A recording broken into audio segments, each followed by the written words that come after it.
Have you ever found yourself lost in a housing maze? Well, if you're finding a house in the Netherlands, this news is for you, where every turn seems to lead to higher rents and lower affordability. But how can you tackle these complex challenges? Let's find out.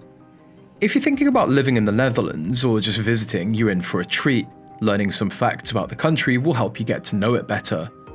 It's a city with transportation to a nice balance between work and play, fitting so well it won't be a problem. Plus, the healthcare system's solid, and there's a strong social safety net. Overall, living here offers a comfortable and fulfilling lifestyle.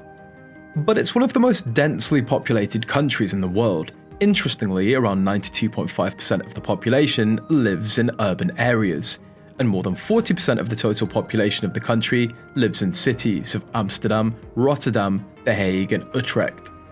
With the housing crisis and the prices shooting up again due to potential home buyers increasing, this year expect homes to cost around 6.2% more than last year. But guess what?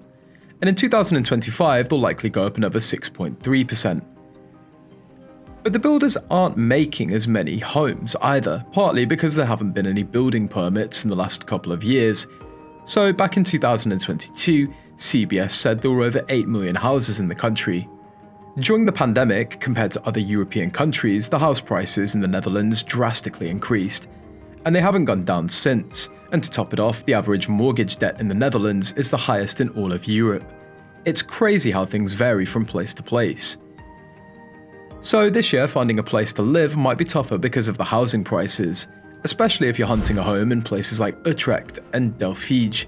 By the end of the year, there could be a possible shortage of 415,000 homes, although the government's taking initiative by wanting to build 845,000 homes in the next 10 years.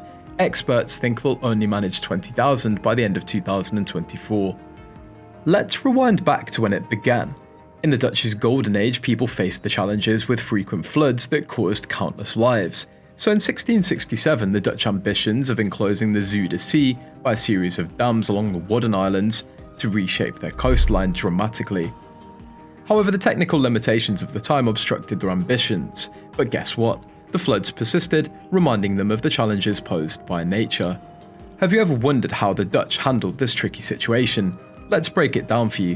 Back in 1891, there was this guy named Cornelis Lely, who came up with a brilliant idea. He proposed building a dam to enclose the Zuider Sea, creating a lake and new agricultural land.